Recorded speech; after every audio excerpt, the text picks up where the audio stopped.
এবং সমস্যা হচ্ছে নির্বাচনের মাঠ আমাদের খুবই উত্তপ্ত। প্রতিদিন আমার কর্মীদের বাসায় হামলা করা হচ্ছে, সশস্ত্র অবস্থায় হামলা করা হচ্ছে।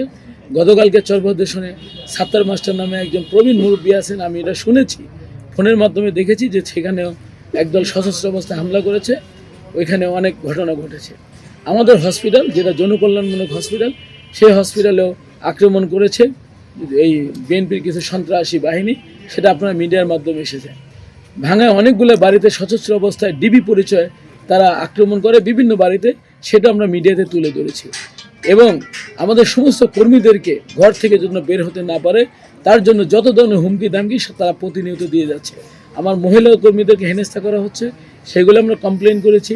পুলিশ কর্মীদেরকে আটকানো হচ্ছে, তুলে নিয়ে যাওয়া হচ্ছে, ইলেকশনের পরে তারা ঘরে থাকতে পারবে না, সেই ধরনের হুমকি দেওয়া হচ্ছে।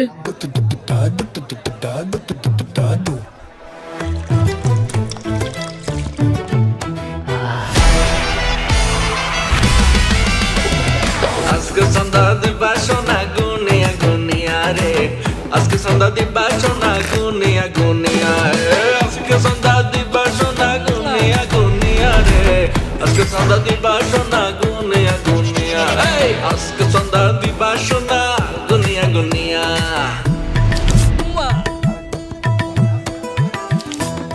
ভাই সেই লাগতেছে। আমি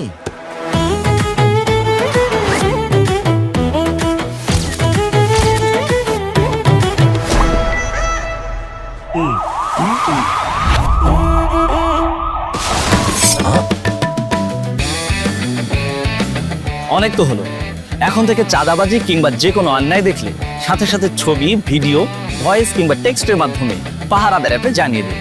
ব্যবস্থা গ্রহণ করা হবে মাত্র 24 ঘন্টার মধ্যে। নিরাপদ বাংলাদেশ গড়ার লক্ষ্যে আমরা প্রত্যেকে এক একজন দায়িত্বশীল পাহারাদার। অন্যায় অপরাধের অভিশাপ দূর করার লক্ষ্যে আপনার এবারের ভোটটি হোক দাঁড়িপাল্লার লক্ষ্যে। চলো একসাথে গড়ি নিরাপদ, চাঁদাবাজি মুক্ত নতুন বাংলাদেশ। জীবন নাশের হুমকি দেওয়া হচ্ছে। আমাদের কোনো এজেন্ট যেন কোনো কেন্দ্রে না যেতে পারে তার জন্য যত ব্যবস্থা তারা তাই গ্রহণ করতেছে। আমার কথা হচ্ছে যে নির্বাচন যদি এক দলের জন্য হয় তাহলে আমরা বসে যাই, আর যদি নির্বাচন সবার জন্য হয় তাহলে আমি অনুরোধ করব যে প্রতিদ্বন্দ্বী প্রার্থীদের আপনারা ভালোবাসা দিয়ে অর্জন করুন এবং নির্বাচনের মাঠকে সুন্দর রাখুন। কালো টাকার যেই সরাসরি কালকে থেকে শোনা যাচ্ছে, আমি স্ক্রিনশটও দিয়েছি প্রশাসনকে, প্রত্যেকটা এলাকায় কালো টাকার ব্যাপক সরাসরি শুরু হয়েছে। আমি পুলিশ পাঠিয়েছি, আমি ম্যাজিস্ট্রেটকে কমপ্লেন করেছি, বিভিন্ন থানার ওসিদেরকে আমি বলেছি, আমার সমস্ত কিছু প্রমাণ আছে যে কালো টাকার সরাসরি। আমরা আশা করব যে আমাদের ফরিদপুর 4-এর সাধারণ জনগণ কালো টাকার কাছে নিজের বিবেককে আপনারা বিক্রি করবেন না।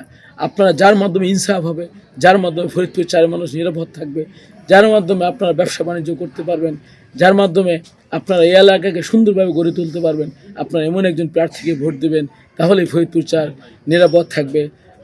আপনাদেরকে আমি আশ্বস্ত করতে চাই, কালকে সর্বোচ্চ ভোটার উপস্থিতি আপনারা ভোট কেন্দ্রে যাবেন, ভোটের বিপ্লব ঘটাবেন। আপনাদের গায়ে একটা ফুলের টুকা পর্যন্ত পড়বে, এই সাহস কেউ দেখাতে পারবে না ইনশাআল্লাহ।